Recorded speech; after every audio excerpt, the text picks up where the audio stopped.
जय हिंद। आप देख रहे हैं ग्राम स्वराज 24 न्यूज़ और सोशल एक्टिविटी न्यूज़।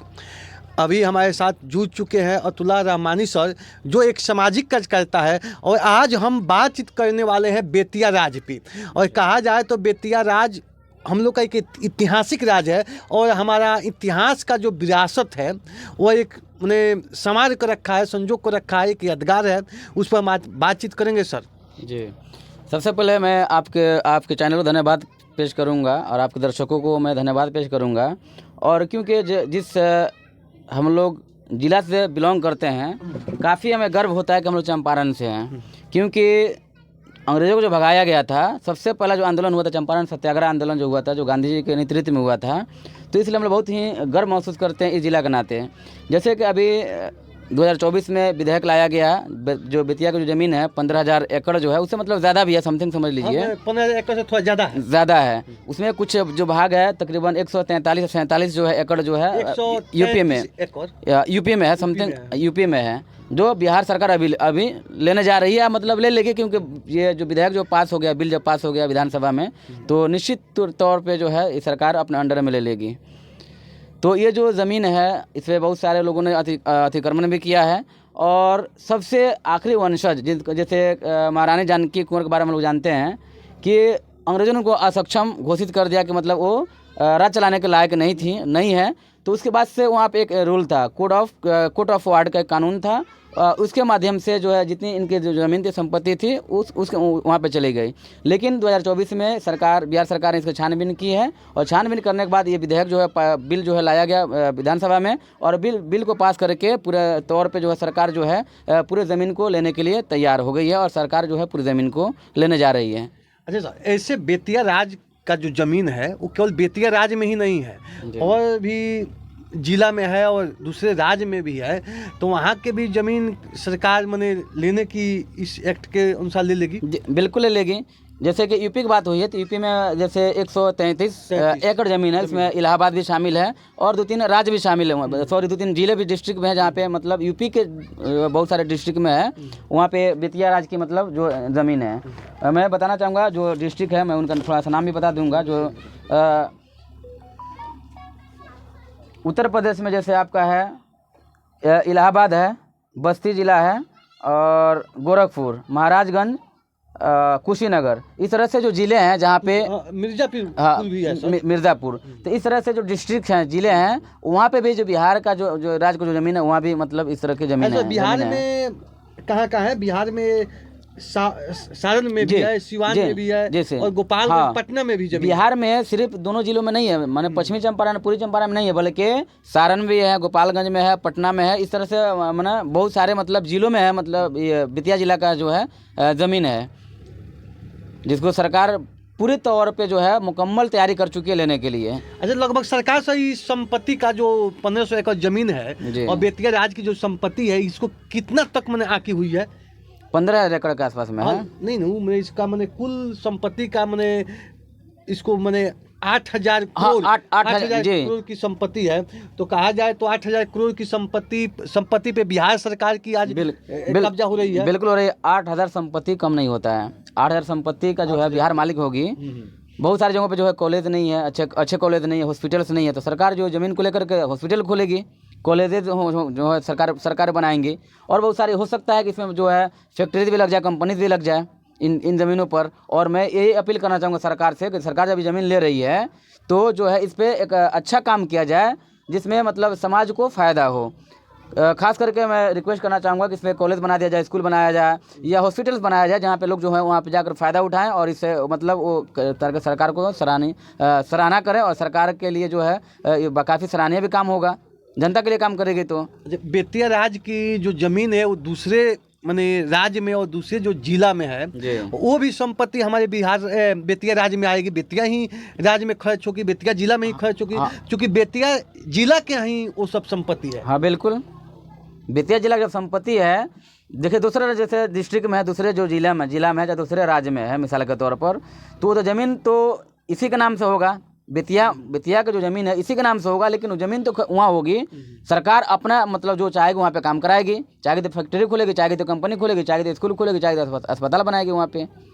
तो एक सवाल इम्पोर्टेंट है आपसे। जी पूर्वी और पश्चिमी चंपारण में लगभग जी 3600 एकड़ जमीन जी बेतिया राज की है, जी जी जिस पे जी बेतिया राज में केवल माने 11,600 लोग अवैध कब्जा कर जी, चुके जी। हैं। तो अवैध कब्जा जो लोग किए हैं उसमें बहुत से भू माफिया भी कब्जा किए हैं, बड़े बड़े लोग किए हैं, नहीं, लेकिन उसमें कुछ गरीब तबके के लोग भी कब्जा किए हैं। तो मानते हैं कि जब जमीन जो बिहार सरकार ले रही है और एक तरफ सरकार ये दावा करती है कि हम गरीबों को, भूमिहीनों को 5 डिसमिल जमीन देंगे, तो दूसरी तरफ तो सरकार ये इसको बेदखल भी कर रही है।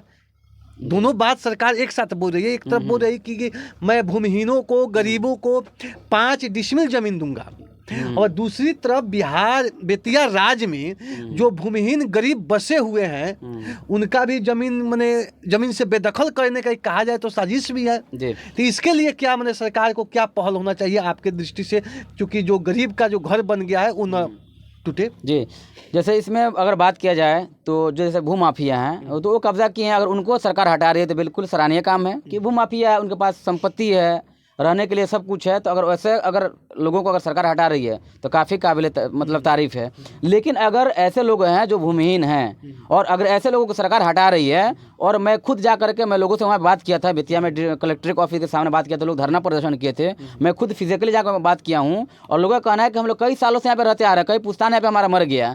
तो जब सरकार को मतलब आज ही नहीं दिखाई दिया है, सरकार अगर वहाँ बहुत सारे लोग जो ऐसे हैं जैसे इंदिरा आवास के पैसे से या जो प्रधानमंत्री आवास योजना जो अभी मतलब कर दिया गया उसके पैसे से वहाँ पे घर बनाया गया। तो जो सरकारी अधिकारी जो वहाँ पे जाते हैं, जांच पड़ताल करते हैं और उसके माध्यम से जो पैसा दिया जाता है घर बनाने के लिए, फिर उस वक्त इस सरकारी जो ऑफिसर से कहाँ पे थे, उनको सोचना चाहिए ना कि अगर वहाँ पे अवैध कब्जा करके अगर लोग रह रहे हैं, 11,600 लोग अवैध किए हैं पूर्वी और पश्चिमी चंपारण में, लोग जो इतना जब अवैध कब्जा करके लोग बना रहे हैं उसमें भूमाफिया भी है और भूमिहीन लोग भी हैं, हाँ दोनों हैं।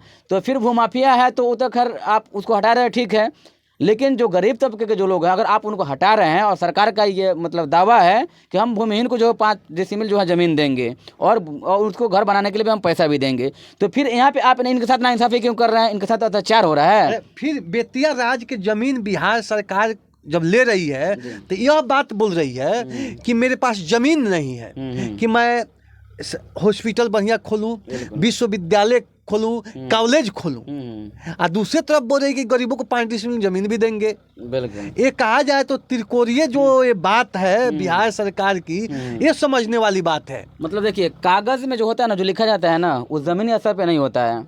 और हर एक सरकार, अधिकांश सरकार जो होती है वो भ्रष्ट होती है। कागज में कुछ और किया जाएगा, बिल पास किया जाएगा, विधेयक बनाया जाएगा, उसके बाद से कानून बना दिया जाएगा और उसके हिसाब से बजट पास होता है। समझिएगा, बजट पास होता है। जैसे कि इन्होंने निकाल दिया कि हर एक गरीब को, भूमिहीन को 5 डिसमिल जमीन दिया जाएगा, और तकरीबन बिहार में 70% मतलब जो है, मतलब 13 करोड़ के आबादी में 60% जो है आबादी भूमिहीन की है। तकरीबन इसका अगर हम लोग परसेंट निकालते हैं तो 7 करोड़ 8 लाख के आसपास में होता है। तो अगर सरकार जैसे बिल जब इसके ऊपर जब बजट जब पास होता है तो उसमें इसका भी जिक्र होता है कि भूमिहीन को उसमें जो है 5-5 एकड़ जो है डिसमिल जो है ज़मीन को आवंटित किया जाएगा, दिया जाएगा। तो फिर सरकार जब ये कह रही है, जब कागज़ में सब लिख दिया गया है, तो फिर ज़मीनी स्तर पर अगर नहीं दे रही है, गरीबों को नहीं दे रही है, तो बिल्कुल सरकार सरासर जो है मतलब अत्याचार कर रही है, भ्रष्ट कर रही है, जनता के साथ भ्रष्टाचार मतलब शिकार हो रही है, भ्रष्टाचार कर रही है।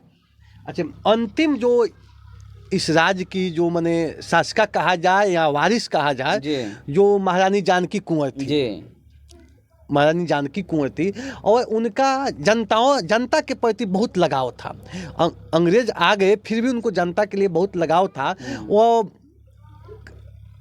MJK जो महारानी जानकी कुंवर कॉलेज का भी स्थापना की, उसके बाद वो अस्पताल भी बनवाती है अपने नाम पर। हाल फिलहाल में जो बिहार सरकार है, चाहे वो क्या किए कि उसका नाम को चेंज कर दिए हैं, नाम हटाए हैं। इसको आप किस दृष्टि से देखते हैं? कहा जाए तो महारानी जानकी कुंवर का लोकप्रियता बहुत ज्यादा आज की डेट में भी है, तो नाम को उसको नहीं हटाना। जैसे पश्चिमी चंपारण में और पूर्वी चंपारण में, दोनों का बात किया जाए, चंपारण की बात किया जाए तो MJK कॉलेज में जहाँ तक समझता है बहुत प्रसिद्ध है, बहुत फेमस है। इसका मतलब तकरीबन हर एक लोग जानते हैं, जो पढ़े लिखे हैं, जो एजुकेशन लाइन से जुड़े हुए हैं। और इनका महारानी जानकी कुंवर का योगदान शिक्षा के क्षेत्र में हो या लोगों को मतलब जनहित के क्षेत्र में हो, बहुत ही रहा है। शिक्षा और चिकित्सा जी, दोनों के क्षेत्र में, क्योंकि अभी जो GMCH बनाया गया है इसका नाम बदल दिया गया है। पहले जो था MJK के नाम से था, इन्हीं के नाम से मतलब जो है कॉलेज भी था और महारानी जानकी कुंवर के नाम से जो है मतलब हॉस्पिटल था, बहुत बड़ा भी हॉस्पिटल था अभी जो बनाया गया है। तो सरकार कहीं ना कहीं चाह रही है कि जो उनका जो बिल्कुल जो नामो निशान है, जो उनको विरासत है, उसको बिल्कुल मिटाना चाहती है, उनका नामो निशान को हटा देना चाहती है, जो बिल्कुल गलत है। सरकार कहीं कहीं क्या कर रही है, जैसे वोट का राजनीति कहा जाए कि कुछ मने मुगल थे, तो मुगल जब आए थे तो वो अपने नाम पर भी शहर बसाए थे, तो उसके नाम को भी मने हटा दे रहे हैं। दूसरा कई शहर का नाम मने बदल कर हिंदुओं के नाम पर चाहे दूसरा शहर बसा रहे हैं, नामकरण हो रहा है। लेकिन महारानी जानकी कुंवर कौन मुसलमान थी कि सरकार के पास ये समस्या आ गई कि महारानी जानकी कुंवर का नाम चेंज करके दूसरा नाम रखने का सवाल ये उठता है। एक शायरी है कि लगेगी आग तो आएंगे कई घर जद में, यहाँ पे मेरा मकान थोड़ी है।